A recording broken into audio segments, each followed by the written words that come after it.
On December 20th, 1968, 16-year-old Betty Lou Jensen and 17-year-old David Faraday were on their first date. Their plan was to stop at a local restaurant before driving out to Lake Herman Road, which was a well-known lover's lane. A few minutes after parking in a graveled area just off the side of Lake Herman Road, a man parked beside the couple's car, rolled down his window, and ordered them to exit their vehicle. When Betty and David refused, the man got out of his car and drew a .22 caliber pistol. Instead of immediately shooting the two teenagers, the man walked behind the couple's car and fired a bullet into their rear left wheel housing. His intention was to scare the couple and force them to herd to the left side of the vehicle.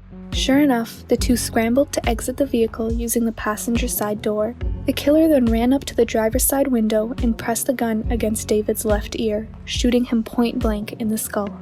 By this time, Betty had already exited the vehicle and was running away. The man ran after Betty, gun extended, and shot Betty 5 times in the back.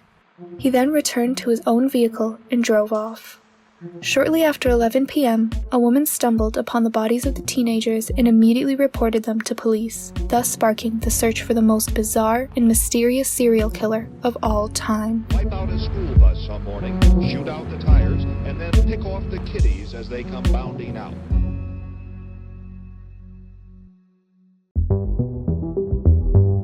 The Zodiac Killer is arguably one of the most notorious serial killers of the 20th century. Throughout the late 1960s and 70s, the Zodiac terrorized most of the larger San Francisco area with almost ritualistic murders, punctuating each murder with detailed letters describing exactly how he did it and mocking anyone who would try to catch him. These letters were sent to several newspapers and police departments that were investigating the cases, along with complicated codes and ciphers that are still being decoded to this day. Homicide that took place out on a county road about sometime after 11 o'clock last night. A double homicide involving... After his first murder, the Zodiac stayed quiet for about half a year before he struck again, this murder being much more bizarre than the last. On July 4th, 1969, 18-year-old Darlene Farron and 16-year-old Michael Mageau were going to get fireworks for the Independence Day celebrations, but as they pulled out of their driveway, they immediately noticed that they were being followed by another car. Panicked, Darlene made a series of twists and turns to try to lose the other vehicle, but eventually ended up pulling into the parking lot of Blue Rock Springs Park, only 4 miles from downtown Vallejo. As the couple parked their car, their pursuer also pulled into the parking lot and parked to the left of Darlene's vehicle, before immediately leaving the parking lot. But the couple was only relieved for a few moments, because around 5 minutes later, the same car pulled back into the parking lot, and this time parked directly behind Darlene's car. A man exited the vehicle with a flashlight. Michael, thinking it was the police, reached into his pocket to grab his identification and asked Darlene to do the same, but before he could get it out, the man directed the flashlight into the couple's eyes, distracting them for a moment before shooting both Michael and Darlene. More than 7 shots were fired before the man started walking back to his car. The bullets had pierced Darlene's lungs and heart, killing her, but Michael still retained consciousness. While the man was walking back to his car, Michael let out a painful moan. Hearing this, the man paused, and for a split second, Michael could see the face of his attacker, which he later described to the police in detail. Nevertheless, the man heard that Michael was still alive, and returned to Darlene's car to finish the job. As a last resort, Michael tried jumping into the back seat of the car before the man fired 2 more shots at both of them. At this point, the man had gotten back into his vehicle and drove off. Luckily, 3 teenagers celebrating Independence Day stumbled across the couple and alerted police immediately. Although, the strangest part of this whole ordeal is that after the murder, at 12:40 a.m. on the same day, an anonymous man called the Vallejo Police Department with a payphone. Vallejo Police Department? I want to report a double murder. May I have your If you name go 1 and mile where you're calling? east on Columbus Parkway, public park, you'll find kids in a brown car. They were shot with a 9mm Luger. I also killed those kids last year. Goodbye. He then abruptly hung up, making this the first time the Zodiac contacted the police. Later, on August 1st, 1969, the Zodiac wrote his first 3 infamous letters to the Vallejo Times-Herald, the San Francisco Chronicle, and the San Francisco Examiner. All 3 letters were nearly identical. In crude handwriting, the letter read, "Dear Editor, this is the murder of the 2 teenagers last Christmas at Lake Herman and the girl on the 4th of July near the golf course in Vallejo. To prove I killed them, I shall state some facts which only I and the police know." He proceeded to state details about the brand of ammo he used, how many shots were fired, and the victim's clothing. He continued with, "Here is a part of a cipher. The other 2 parts of this cipher are being mailed to the editors of Vallejo Times and San Francisco Examiner. I want you to print the cipher by the afternoon of Friday, 1st of August, 1969. I will go on a kill rampage Friday night. I will cruise around all weekend killing lone people in the night, then move on to kill again, until I end up with a dozen people over the weekend." At the end of the letter was an 8-line series of characters, including Greek symbols, Morse code, weather symbols, alphabet letters, and astrological symbols. Complying with the demands of the Zodiac, the Times-Herald and the Chronicle both printed their parts of the cipher in their next editions, while the Examiner waited until Sunday to publish their part because of doubts that the letter was real. The cipher was quickly passed on to Naval Intelligence for deciphering, while the NSA and the CIA also joined the effort. Although, a police chief at Vallejo, Jackie Stilts, wasn't convinced that the letter was real. He publicly requested that the killer send a second letter with more information to prove it was real. Meanwhile, Donald and Betty Hardin, a couple living a few miles south of San Francisco, saw the cipher in their morning paper, and having been avidly interested in puzzles since they were young, Donald and Betty decided to try and see if they could solve it. The couple reasoned that the killer most likely started the cipher with the letter I, or by saying, "I like killing." They also used common letter pairings like the double L that appears in the word kill, and with these assumptions, the rest of the message could be decoded. It read, "I like killing because it is so much fun. It is more fun than killing wild game in the forest because man is the most dangerous animal of all to kill." The message goes on to describe the thrill of murder. The letter also says that when he dies, the people who he has killed will become his slaves in paradise. He explains that he won't release his identity because the police will stop his collection of slaves. But towards the end of the cipher, the letters seem to be jumbled up. This led some to believe that this was an anagram. We'll talk more on that later. While the cipher had been solved but not released to the public, the letters didn't stop. And only 3 days after Donald and Betty solved the first cipher, the Zodiac sent a second letter. This time, he was responding to Chief Stilt's request for more information to prove he was the killer. The letter read, "This is the Zodiac speaking. In answer to your request for more details about the good times I had in Vallejo, I shall be very happy in supplying more material. By the way, are the police having a good time with the code? If not, tell them to cheer up. When they do crack it, they will have me." This was followed by more details about how he murdered his victims and other details that had not yet been released to the public, which confirmed that the letters were indeed from the real killer responsible for the murders and not the work of a fraud. At this point, the decoded cipher was published all over the Bay Area, and amateur codebreakers across the country started analyzing the letters thoroughly. They first turned their attention to the jumble of letters at the last line of the cipher. It was unanimously agreed upon that it could be an anagram for the killer's real name. Some suggestions were Emmett O. Wright, Robert Hemphill, Van M. Blackman, I. M. O. Wright, and Kenneth O. Wright. Some dismissed this theory and suggested that the jumble of letters were only there to throw them off. After all, the killer did say, "I will not give you my name." After this first string of letters, it wouldn't take long for the Zodiac to kill again.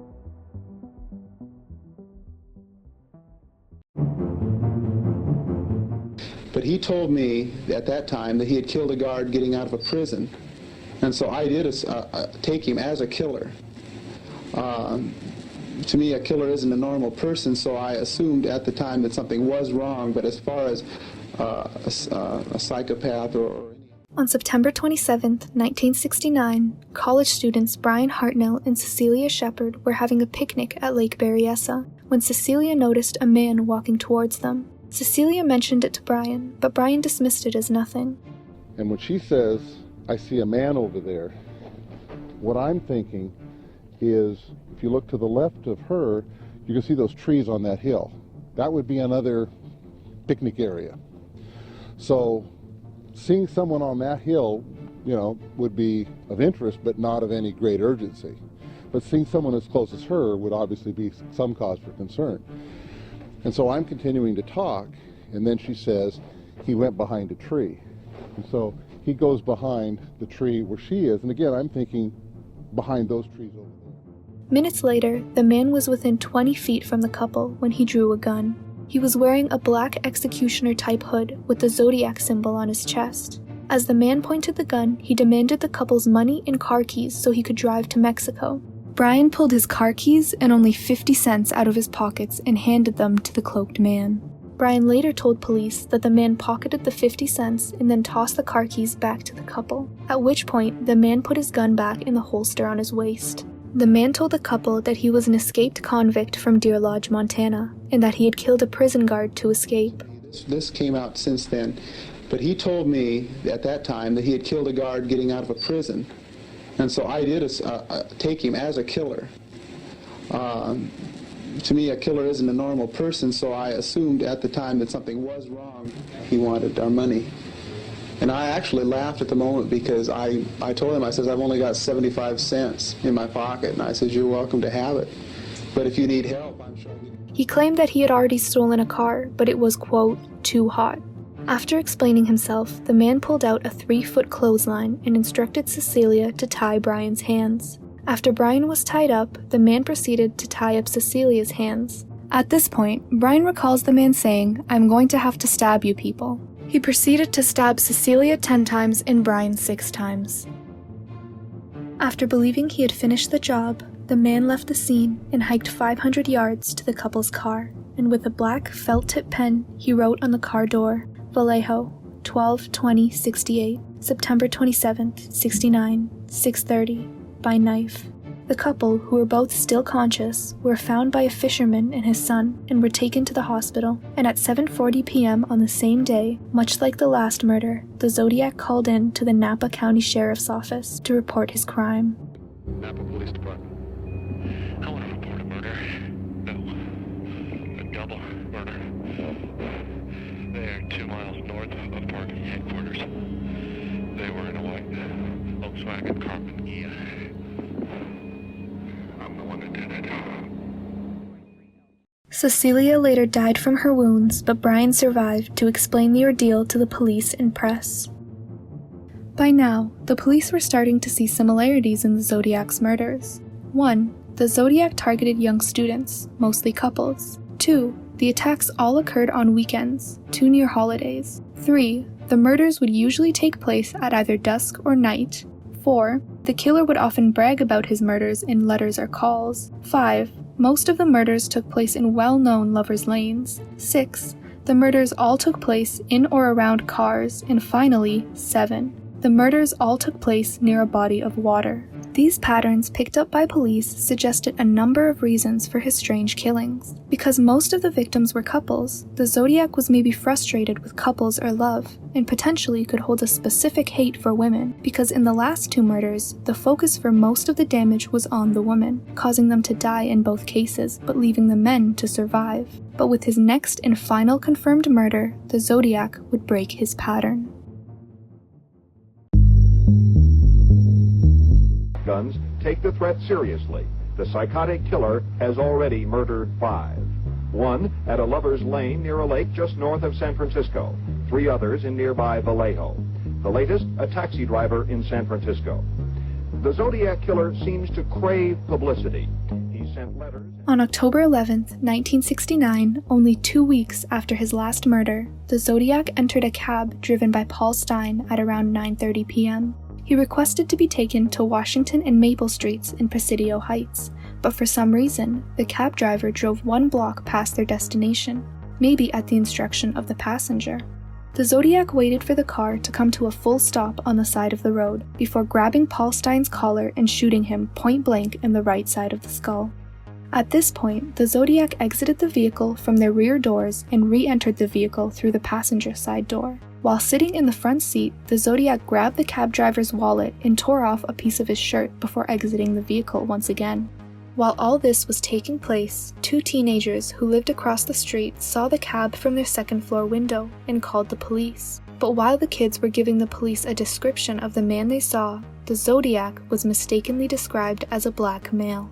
This one mistake proved to be massively detrimental, as it allowed the Zodiac to evade capture once again. This was because in the dead of night, a police patrol unit reached the scene and saw a man, quote, lumbering along in the fog.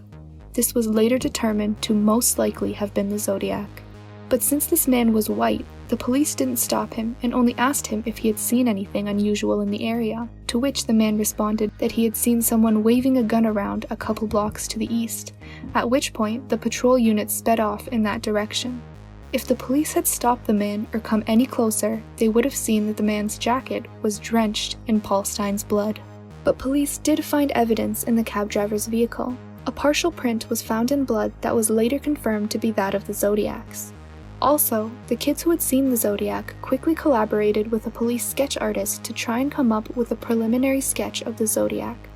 By now, the kids' mistake had already been corrected, and so the first sketch of the Zodiac was drawn and circulated to every cab company in the area. After another failed attempt at catching the killer, the Zodiac saw this as a perfect opportunity to taunt the police department once more. On October 14th, only 3 days after the murder, the Chronicle received another letter from the Zodiac. But this one was different from his previous letters, in that the Zodiac had included a piece of Paul Stine's blood-soaked shirt in the letter. It read, "This is the Zodiac speaking. I am the murderer of the taxi driver over by Washington Street and Maple Street last night. To prove this, here is a blood-stained piece of his shirt. I am the same man who did in the people in the North Bay area. The SF police could have caught me last night if they had searched the park properly instead of holding road races with their motorcycles, seeing who can make the most noise." The letter continues, ridiculing the SFPD before ending with a chilling threat. It reads, "School children make nice targets. I think I shall wipe out a school bus some morning. Just shoot out the front tire and then pick off the kiddies as they come bouncing out." The Chronicle published the letter in their next edition but excluded the school bus threat at the request of authorities. Despite the advice, the threat was released a mere 2 days later.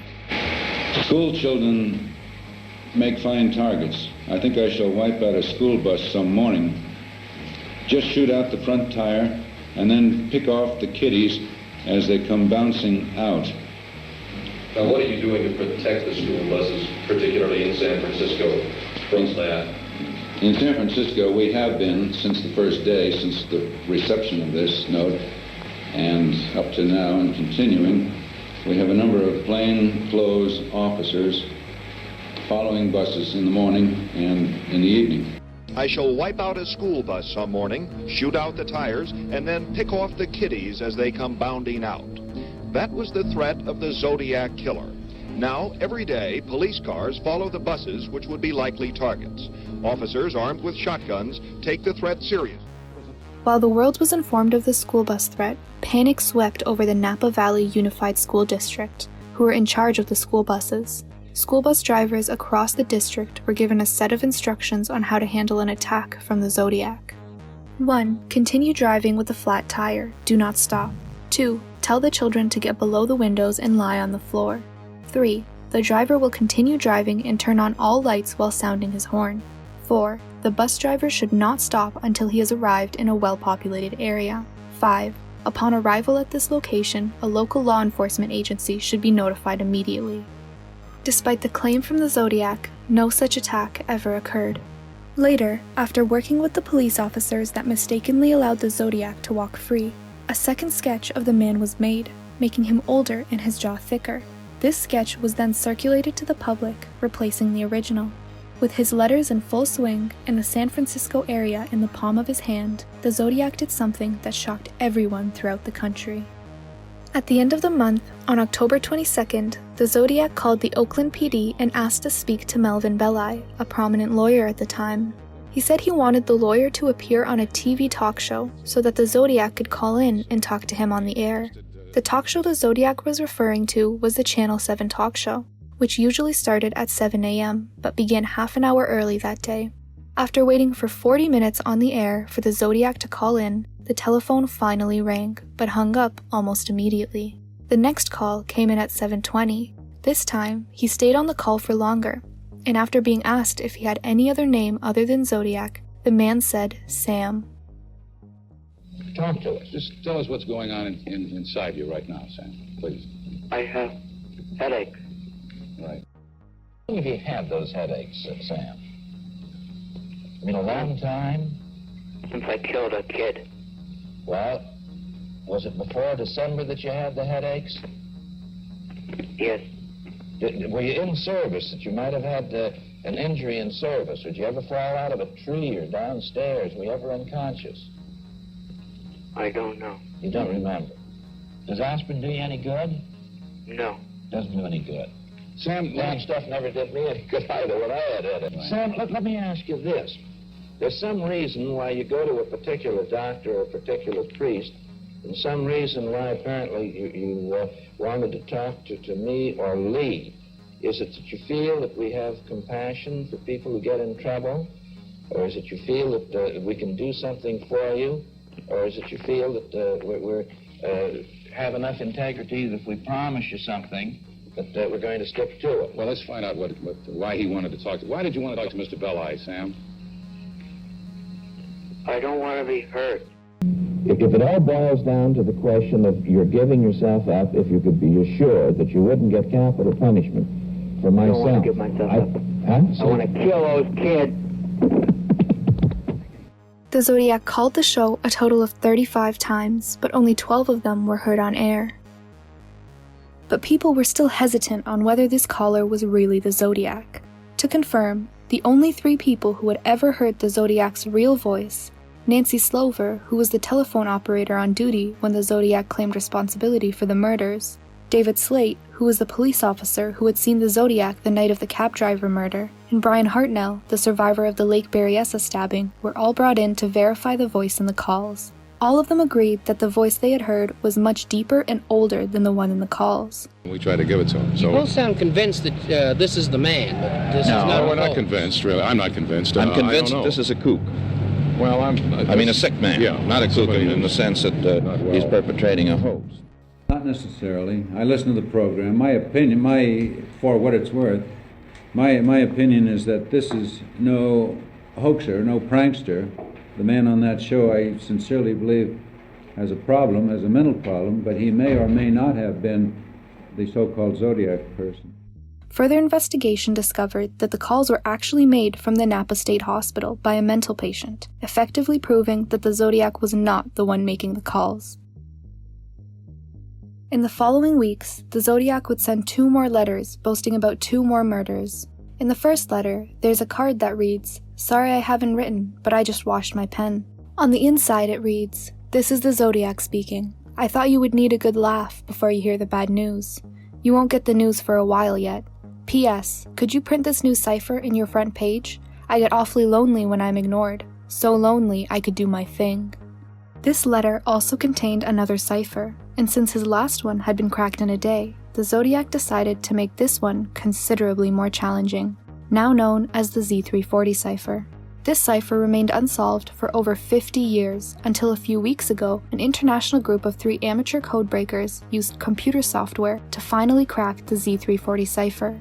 This cipher requires the letters to be substituted, read diagonally, rearranged, and flipped while also skipping certain words. It was due to the complex nature of this cipher that it remained unsolved for so long, but once it is finally decoded, it reads, "I hope you were having lots of fun in trying to catch me. That wasn't me on the TV show, which brings up a good point about me. I am not afraid of the gas chamber." The letter continues and says that he will have his slaves work for him in the afterlife, a belief that he expressed in his first letter back in 1969. Although the letter doesn't give us any clues as to who the Zodiac was, it does confirm that it was not the Zodiac who called into Melvin's show. Not only that, but it also confirms that the Zodiac keeps up with his own publicity and was in fact watching the show. The second letter the Zodiac sent in 1969 read, "This is the Zodiac speaking. Up until the end of October, I have killed 7 people. I have grown rather angry with the police for their telling lies about me, so I shall change the way of collecting my slaves. I shall no longer announce to anyone when I commit my murders. They shall look like routine robberies, killings of anger, a few fake accidents, etc. The police shall never catch me because I have been too clever for them." The letter goes on to list some facts that the police departments got right and wrong. In a 7-page rant, the Zodiac states that the police sketch that was circulated is correct, but quote, "The rest of the time, I look entirely different." He also states that contrary to what the police say, he never left fingerprints at his murders. He says that he'd been leaving fake clues at his murders to, quote, keep the cops happy. He then goes on to describe the moment where he got stopped by police after the cab murder. P.S. 2 cops pulled a goof about 3 minutes after I left the cab. I was walking down the hill to the park when this cop car pulled up and one of them called me over and asked me if I saw anyone acting suspicious or strange in the last 5 to 10 minutes. And I said yes, there was a man waving a gun and the cops peeled rubber and went around the corner. After he recapped his encounter with the police, the Zodiac wrote step-by-step instructions on how to create a bomb with household items. But the following sentence caught investigators' attention. The Zodiac writes, "What you do not know is whether the death machine is at the site or whether it is being stored in my basement for future use." If the Zodiac was telling the truth that he had a basement, it would drastically reduce the list of possible locations where the Zodiac lived. First, the Zodiac having a basement means that he lives in a house and not an apartment building. And second, basements aren't that common in the Bay Area, so either the Zodiac didn't live in the Bay Area, or in revealing that he had a basement, he had made a possibly fatal mistake. I believed him when he said I was going to die, he was going to kill me. Don't panic, don't scream, don't yell. Just wait and see what happens. You know, he could have stopped at any time and physically been stronger than I was. I was like 7 months pregnant. I had a little kid on my lap. On March 22nd, 1970, Kathleen Johns was on her way to visit her sick mother in Petaluma with her 10-month-old baby. She was driving on Highway 132, a rarely used road, when a car seemed to be following her. In the near midnight darkness, Kathleen decided to slow down and let the car pass her. But before she could do so, the car started honking its horn and blinking its lights at her. Knowing how dangerous it was to pull her car over with a stranger behind her on such deserted road, she kept driving. The car behind her noticed this and accelerated into the lane right beside Kathleen. From his passenger side window, a man shouted that Kathleen's rear tire was wobbling. Still skeptical of the man, Kathleen waited until she had made it to the freeway to pull over. The man pulled over behind her and told her again that her rear tire was wobbling. He then offered to fix it, explaining that he had the appropriate tools in his car. Kathleen agreed, and so the man retrieved his tools and tightened the lugs on the woman's vehicle. Once the man finished fixing her tire, he notified Kathleen and returned to his car. After merging back onto the freeway and driving for a few seconds, Kathleen's whole rear tire spun off. She attempted to pull over once again when the same man came back. Seeing her tire completely detached, the man offered to take her to the nearest gas station. Eventually, Kathleen agreed. They started driving down the freeway, but to Kathleen's surprise, he completely passed the gas station before passing a number of exits as well. At this point, Kathleen knew something was wrong but didn't say anything. The man took her to various rocky, deserted roads before breaking the silence and saying, "I'm going to throw your baby out the window." Terrified, Kathleen began frantically thinking of ways to escape. In the panic and chaos, her best and only option was jumping out of the passenger side door. The next time the man pulled up to a stop sign, she executed her plan, finally escaping the car and rolling into a ditch. After the Zodiac had tried and failed to find her in the ditch, Kathleen waited on the side of the road until a female driver saw her and offered to take her to a police station. When she arrived at the station, she talked to a police officer about her situation. And after being shown a police sketch of the Zodiac, Kathleen strongly believed that he was the one who had abducted her. I looked up on the wall and there was one of those composite drawings of the person I just spent this time with. Turns out it was the Zodiac, and I didn't know who that was at the time. It meant nothing to me. After police units went back to retrieve Kathleen's car, they discovered that it had been set on fire, most likely by the Zodiac to destroy any incriminating evidence.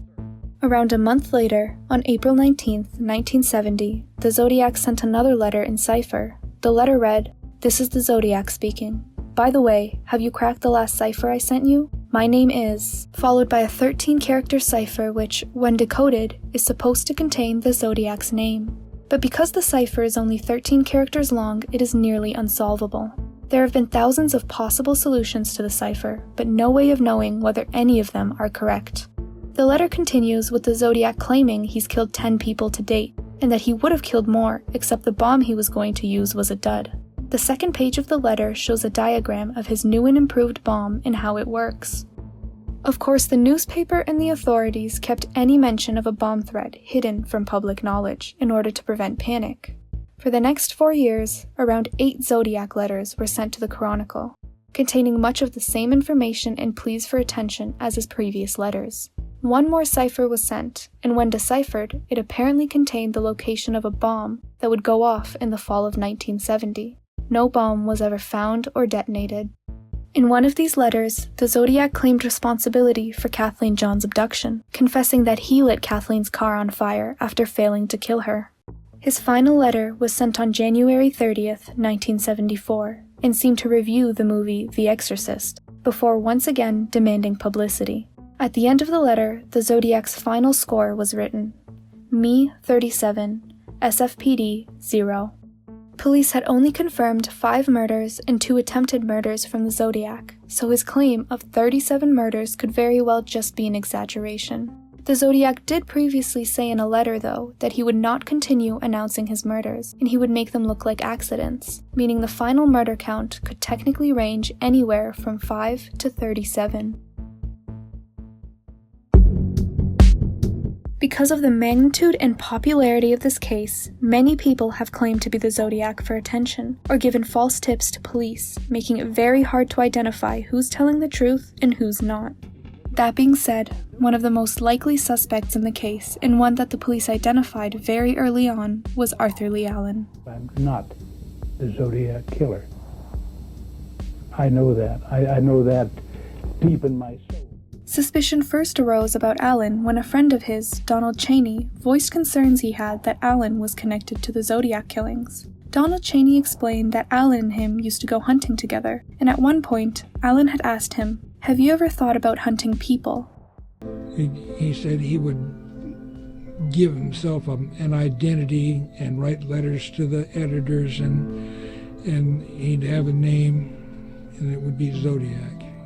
Allegedly, Allen had started explaining how he would murder people and how it would be impossible to track him down because he had no motive. Donald Cheney also claimed that Allen had said he would sign letters to the police as the Zodiac Killer. Allen later denied any recollection of this conversation. After this tip, police went to question Allen. In the interview, Allen had said he had an interest in guns, but only owned .22 calibers. A witness would later state otherwise. Allen was also dishonorably discharged from the Navy, which was a critical clue because the character profile of the Zodiac indicated that he most likely had military experience. The terminology used in the Zodiac letters indicate military, specifically Air Force language, in terms like unflappable, which is an adjective that means calm and clear thinking. There were also footprints that were found at a few crime scenes that indicated that the Zodiac most likely wore wing walkers, a brand of boot that is only sold at military outlets. His knowledge of guns and cryptology is also likely learned in the Navy. When asked where he was during the Lake Berryessa stabbing, Allen had said he spent most of his day at his house, but he had no witness to support his alibi. Allen also owned a watch from the company named Zodiac, whose brand logo was the infamous Zodiac signature. Because this was the only time that the signature and the name Zodiac ever appeared together before the letters, it is assumed that the Zodiac took his name and sign from the watch brand, which Arthur Lee Allen owned. In 1991, Michael Mageau, the man who survived one of the Zodiac's shootings, had later identified Arthur Lee Allen as the person who appeared most similar to the man who shot him, therefore making him the most likely Zodiac suspect at the time. But despite the circumstantial evidence, fingerprint and handwriting analyses did not match between the Zodiac and Allen, and the police sketch of the Zodiac didn't resemble Allen at all. Although, police kept him as a person of interest because they had speculated that the fingerprint found in Paul Stine's cab wasn't from the Zodiac. But before any concrete incriminating evidence surfaced, Allen died of a heart attack on August 26, 1992. He remains the sole and top suspect. Another possible suspect is Richard Gaikowski. Gaikowski was the editor of a counterculture newspaper based in San Francisco, where most of the Zodiac's killings took place. There are a number of clues that connect him to the Zodiac, such as his army service as a medic in the 1950s, meaning he fit the military assumption for the Zodiac. But unfortunately, 80% of Richard's army records were destroyed in a fire, so not much more is known about his time in the army. Although, the main reason Gaikowski became a prominent suspect was the long and frequent letters the police would receive from a coworker of his who nicknamed himself Goldcatcher. In these letters, Goldcatcher claimed that Gaikowski had frequently talked about committing violent acts similar to that of the Zodiac. In 2009, Goldcatcher provided voice recordings of Gaikowski's voice, and Nancy Slover, the police dispatcher who took the Zodiac's 911 calls when he reported the murders, and one of the only 4 people who have ever heard the Zodiac's real voice, confirmed that the voice recordings of Richard Gaikowski matched the voice she heard on the phone that night. What's the code? Until the code is broken, you have never any way of knowing whether it's a real code or whether it's just a fake code. Don't worry. The last part of that was even more like what I heard in the first part. Lastly, in the cipher that supposedly contained the Zodiac's identity, the word Geik appears, and some speculate this might be a nickname for Gaikowski. Unfortunately, most of the evidence against the suspect are claims made by the anonymous Goldcatcher, who has very little credibility, so none of these claims can be considered conclusive. The mystery has never been solved, and now one man claims to have indisputable evidence. He knows who the killer is. Gary Stewart, author of a new memoir, The Most Dangerous Animal of All, says the serial killer is his father, Earl Van Best, Jr. The final and one of the most popular suspects in the Zodiac case is Earl Van Best, Jr. The basis for suspecting Van Best comes from the book The Most Dangerous Animal of All, authored by Gary Stewart, who claims that his biological father, Earl Van Best Jr., was the Zodiac Killer. When this book was published, it became very popular among the general public. The author claims that his father lived in California at the time of the killings and was very interested in ciphers and codes. He also matched the composite sketch of the Zodiac and had many strange friends, including a Satanist and a Manson family member. Some of the more concrete evidence was the fact that a handwriting expert found that the handwriting on Best's marriage certificate matched the handwriting in the Zodiac's letters, making this one of the few times an expert certified a match to the Zodiac's handwriting. Unfortunately, critics quickly dismissed the suspect because there was not enough evidence against him. The facial match to the composite sketch was a very loose one, and it was also later determined that the handwriting on Best's marriage certificate actually belonged to the minister who officiated the marriage and not to Best himself, therefore effectively ruling out Best as a suspect. Throughout the late 1960s and 70s, the fear of the Zodiac Killer gripped the San Francisco area and sent the whole nation into a frenzy. Although, even decades after the last letter, there are still many aspects of this case that remain unsolved. Not only is the identity of the Zodiac Killer unclear, but the number of victims could range from 5 to nearly 50, and the translations to his cryptic ciphers are still being decoded 50 years later. Despite all of the publicity that this case received, the identity of the Zodiac Killer remains one of the most popular unsolved mysteries in true crime history.